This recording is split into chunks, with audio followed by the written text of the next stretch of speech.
साम्राट् अशोकः चन्द्रगुप्तः चाणक्यस्य साहाय्येन नन्दान् पराजित्य मगधराज्यं वशीकृतवान्। पाटलीपुत्रं राजधानीत्वेन परिकल्प्य मौर्यवंशशासनम् आरब्धवान्। तस्य दिवङ्गतेः अनन्तरं तदीयः पुत्रः बिन्दुसारः मौर्यसिंहासनम् आरूढवान्। बिन्दुसारः सुयोग्यक्रमेण राज्यं पालितवान्। तस्य तिस्रः पत्न्यः आसन्। सुभद्रानामिकां ब्राह्मणकन्याम् अपि परिणीतवान् सः। तयोः अशोकः नाम पुत्रः जातः। विद्याविनयसम्पन्नं विवेकिनम् अशोकं दृष्ट्वा ज्येष्ठपुत्रः सुषेणः असूयाम् अनुभूतवती स्म। तदनन्तरं कदाचित् सूर्योदयसमये अशोकः मातुः आदेशं पुरस्कुर्वन् नगरसमीपं स्थितं देवालयं गत्वा फलपुष्पादीनि भगवते समर्प्य प्रत्यागच्छन् आसीत्। पक्षिणां कलरवः तत्र श्रूयते स्म। प्रशान्ते परिसरे देवालयस्य गम्भीरः घण्टानादः अपि श्रूयते स्म। अशोकः प्राकृतिकं सौन्दर्यम् आनन्देन पश्यन् गच्छन् आसीत्। तावता पृष्ठतः कश्चन अश्वः वेगेन अशोकसमीपम् आगतः। सः हठात् अशोकं पातयित्वा अग्रे अगच्छत्। अश्वस्य उपरि युवराजः सुषेणः उपविष्टः आसीत्। पतितः अशोकः झटिति उत्थाय शरवेगेन धावन् अश्वसमीपं गत्वा उत्प्लुत्य अश्वस्य उपरि उपविश्य सुषेणहस्तस्थं कलिनीं वशीकृत्य आकृष्य अश्वं निगृहीतवान्। अश्वः तत्रैव स्थितः। ततः उभौ अपि अश्वात् अवतीर्णौ। मार्गे गच्छन्तं मां किमर्थं पातितवान् भवान्? इति कोपेन सुषेणं पृष्टवान् अशोकः। भवन्तम् अहं नापातितवान्, अपि तु मम अश्वः पातितवान् इति औद्धत्येन उक्त्वा अश्वम् आरोढुम् उद्युक्तः अभवत् सुषेणः। अशोकः हस्तग्रहणेन तस्य गमनं निवारयन् निर्जने अपि विशाले मार्गे अश्वचालनं कर्तुम् अजानते भवते को वा अश्वचालनाधिकारं दत्तवान् इति पृष्टवान्। मम अधिकारविषये प्रश्नं कर्तुम् अर्हः कः भवान्?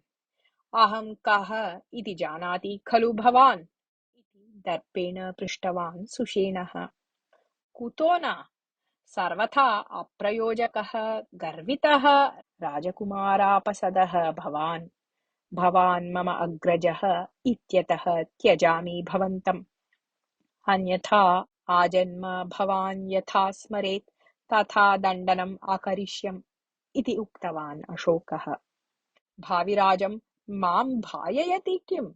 इति क्रोधेन पृष्टवान् सुषेणः। भावी राजा कः इति इतोपि न निर्णीतम् इति उक्तवान् अशोकः। विषयम् अज्ञात्वा मूर्खः इव मा व्यवहरतु। महाराजेन ज्येष्ठैः च एतद्विषये सर्वं निर्णीतम् एव। अहम् एव अस्मि भावी राजा इति उक्तवान् सुषेणः गर्वेण हसन्।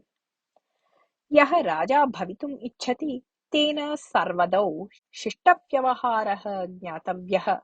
तत् आस्तां तावत्। सर्वं निर्णीतम् इति भवतः वचनं मिथ्या। यदि ज्येष्ठैः तथा निर्णीतं स्यात् तर्हि अहं तस्य विरोधं करिष्यामि इति उक्तवान् अशोकः। किं महाराजस्य निर्णयस्य एव विरोधः क्रियते भवता? कियत् औद्धत्यं भवतः इति वदन् सुषेणः अशोकं ताडयितुम् उद्युक्तः। तदा अशोकः तस्य हस्तं निपीड्य गृहीतवान्। ततः विमोचनं प्राप्तुं न शक्तवान् सुषेणः। अतः सः आक्रोशनं कुर्वन् अन्यहस्तेन पादेन च अशोकं प्रहृतवान्। एवं तयोः कलहः आरब्धः। कलहकोलाहलेन देवस्थानपरिसरः व्याप्तः तृप्तः अभवत्। परितः वसन्तः जनाः तत्र सम्मिलिताः। राजकुमारौ इदानीं बालौ तु न। चाणक्येन कृतायाः बुद्धिपरीक्षायाः अनन्तरं सुदीर्घकालः अतीतः अस्ति। चाणक्यः अपि दिवङ्गतः अस्ति। राजा बिन्दुसारः वार्धक्यं प्राप्तवान् अस्ति। अनारोग्यम् अपि तं बाधते स्म। राजकुमारयोः मध्ये वैमनस्यम् अस्ति इति वार्तां देशे सर्वेऽपि जानन्ति स्म। तच्च घोरवैषम्यम् एतावत्पर्यन्तम् एवं प्रकटितं जातं न आसीत्। मौर्यवंशस्थापकस्य चन्द्रगुप्तस्य पौत्रौ, सुशीलस्य सद्गुणाश्रयस्य बिन्दुसारस्य पुत्रौ अशोकसुषेणौ एवं प्रकटरूपेण कलहं कर्तुम् अर्हतः इति चिन्तनम् एव ऊहातीतम् आसीत्। अतः कोलाहलं श्रुत्वा जनाः बहवः कलहस्थलम् आगताः। सर्वे भयाश्चर्ययुक्तदृष्ट्या मौनेन पश्यन्तः आसन्। कोऽपि कलहस्य निवारणार्थं प्रयत्नं न कृतवान्। तावता सौभाग्यवशात् प्रधानमन्त्री भल्लाटकः तत्र आगतः। चाणक्यस्य अनन्तरं भल्लाटकः एव मगधराज्यस्य प्रधानमन्त्रिपदवीम् आरूढवान् आसीत्। तस्य दर्शनात् राजकुमारौ कलहं परित्यज्य पार्श्वे स्थितवन्तौ। मध्ये मार्गं सार्वजनिकानां पुरतः भवन्तः एवं कलहं कुरुतः यत् तत्तु महतः दौर्भाग्यस्य विषयः। यदि एषः विषयः भवतोः पित्रा ज्ञायेत तर्हि सः कियन्तं खेदम् अनुभवेत् इति किं भवन्तौ जानीतः इति खेदमिश्रितस्वरेण उक्तवान् भल्लाटकः। अशोकः प्रतिवचनं किमपि न उक्तवान्, किन्तु सुषेणः तु मया कस्मात् अपि भीतिः प्राप्तव्या नास्ति। तदस्तु मन्त्रिवर्य, अहम् एव खलु भावी राजा इति पृष्टवान्। एषः विषयः इतोपि न निर्णीतः इति भाति युवराजवर्य। ज्येष्ठेन भवता औदार्येण खलु व्यवहरणीयम् आसीत्। कः एषः व्यवहारः भवतः इति उक्तवान् प्रधानमन्त्री। अहं गौरवेण द्रष्टव्यः इति एतम् आज्ञापयन् आसम्। किम् एतत् अनुचितम् इति पृष्टवान् सुषेणः। वत्स, उत्तमव्यवहारतः एव गौरवं वर्धिष्यते, न तु आज्ञामात्रेण अन्यस्य अवमाननेन वा। अल्पस्य कारणस्य निमित्तम् एवं कलहकरणेन जनानाम् उपहासपात्रता प्राप्येत। एतत् उचितं न इति बोधितवान् मन्त्री। मया उपहासपात्रता न प्राप्ता। भवतः आगमनात् एषः दुष्टः प्राणान् रक्षितुं शक्तवान्, अन्यथा एतस्य विदारणम् एव अकरिष्यम्। तदा एषः एव उपहासपात्रताम् अगमिष्यत् इति गर्वेण उक्तवान् सुषेणः। युवराज, अनुजस्य विषये अनादरः न शोभते। यथा भवान् तथैव सः अपि राज्ञः पुत्रः, सः अपि युवराजः एव। अतः तस्मिन् आदरः भवतु भवतः इति बोधितवान् मन्त्री। दास्याः पुत्रः युवराजपदवी। एषः यद्यपि मम पितुः पुत्रः, तथापि तस्य माता पूर्वं मम मातुः अन्यराज्ञीनां च परिचारिका आसीत् इति तु सत्यमेव खलु। दासीपुत्रम् अहं कदापि युवराजत्वेन न अङ्गीकरोमि इति उपहासमिश्रितस्वरेण उक्तवान् सुषेणः। एतत् श्रुत्वा उद्विग्नः अशोकः तं ताडयितुम् उद्युक्तः। तदा मन्त्री तं निवारितवान्। योग्यः युवराजः कः इति कालः एव निर्णेष्यति। मम मातुः अपमाननं यत् कृतं तस्य प्रतीकारम् अहं साधयिष्यामि एव। एषा प्रतिज्ञा मम। प्रधानमन्त्री, अत्र उपस्थिताः जनाः च एतस्य साक्षिणः। मगधसिंहासनम् आरोक्ष्यति न भवान् अपि तु इति यावत् अशोकः उक्तवान् तावता मन्त्री भल्लाटकः स्वहस्तेन तस्य मुखं पिधाय अग्रिमं कथनं निवारयन्, महाराजस्य प्रतिनिधिः सन् अहम् आज्ञापयन् अस्मि, एतत् क्षणे एव भवद्भ्यां राजभवनं प्रति गन्तव्यम् इति आज्ञापितवान्। ततः सः पुरतः स्थितान् जनान् उद्दिश्य सर्वे निर्गच्छन्तु इतः इति सूचितवान्। जनाः मौनेन ततः निर्गताः। युवराजौ अपि परस्परम् उग्रदृष्ट्या पश्यन्तौ परस्परविरुद्धदिशम् अनुसृतवन्तौ। प्रधानमन्त्री स्वगृहं प्राप्य यावत् अश्वात् अवतीर्य मुखद्वारसमीपं गतवान्, तावता बिन्दुसारस्य ज्येष्ठात्ममार्गदर्शकः आगत्य नमस्कृत्य, महाराजः भवता सह वार्तालापं कर्तुम् इच्छति इति निवेदितवान्। एवं गच्छाम तावत् इति वदन् मन्त्री तेन सह प्रस्थाय समीपस्थं राजभवनं प्रविष्टवान्। राजा यत्र विश्रान्तिं प्राप्नुवन् आसीत् तं प्रकोष्ठं गतवान् च।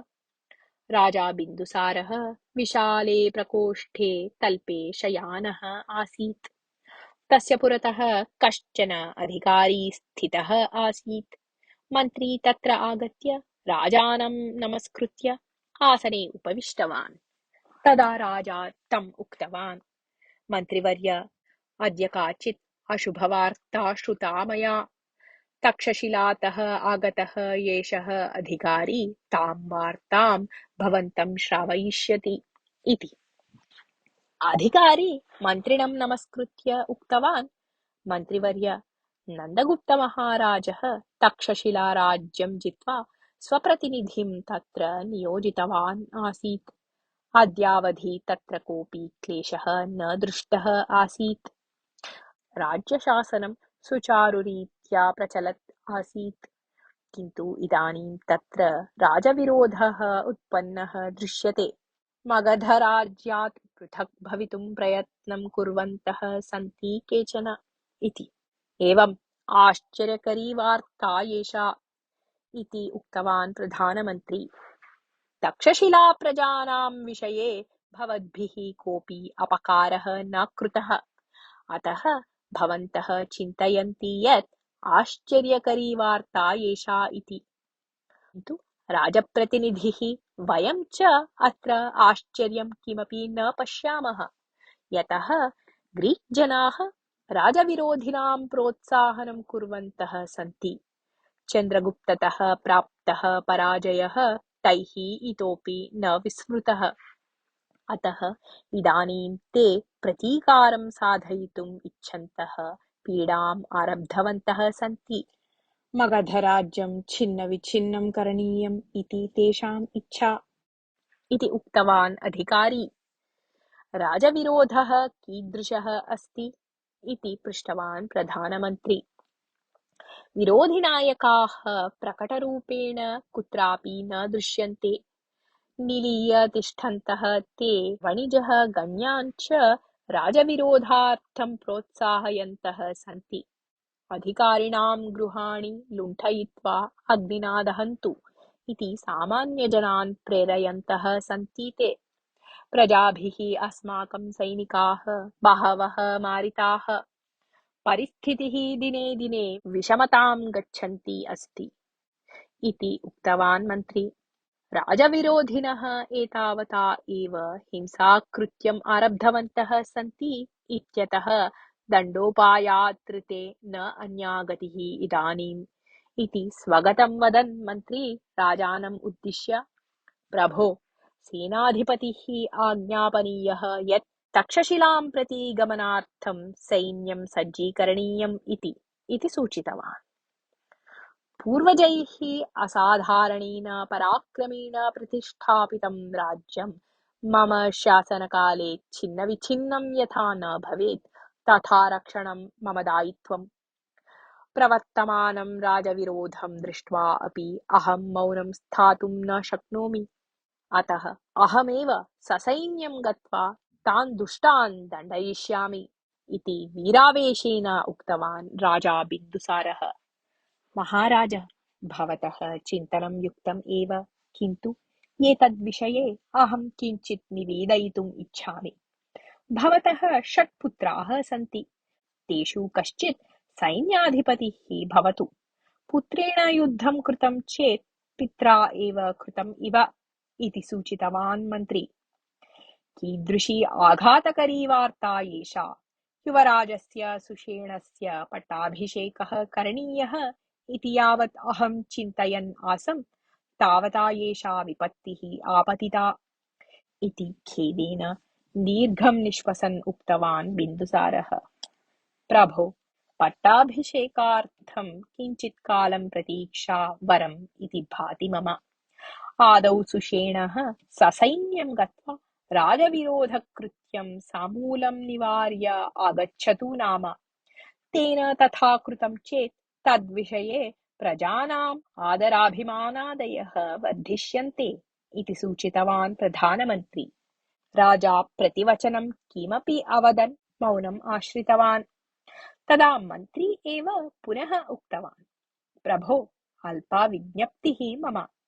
युवराजम् उद्दिश्य भवान् सेनाधिपत्यं निर्वहतु इति अस्माकं कथनं युक्तं न भवेत्। सः एव स्वयं तस्मिन् कार्ये यथा प्रवर्तेत तथा करणं वरम्। अतः 6 अपि युवराजान् भवान् आह्वयतु।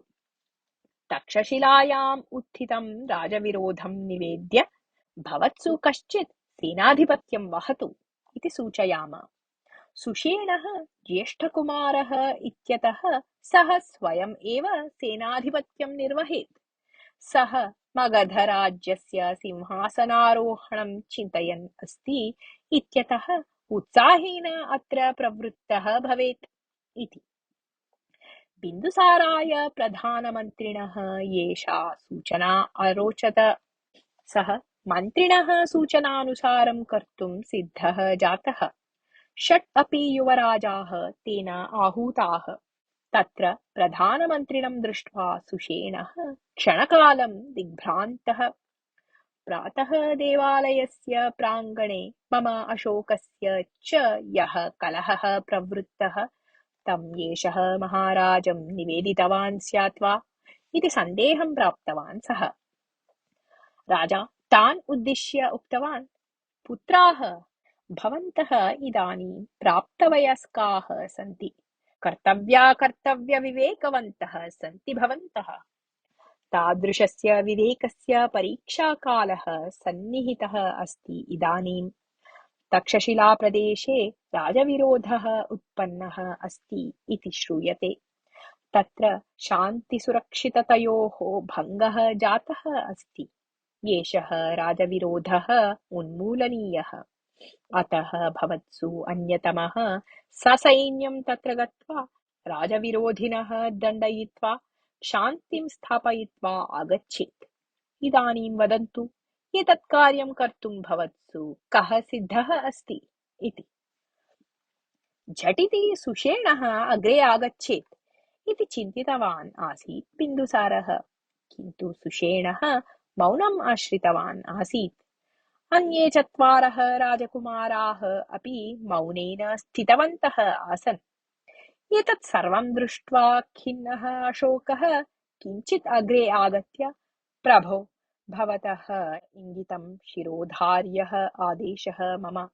भवतः आज्ञां शिरसा वक्ष्यामि अहम्।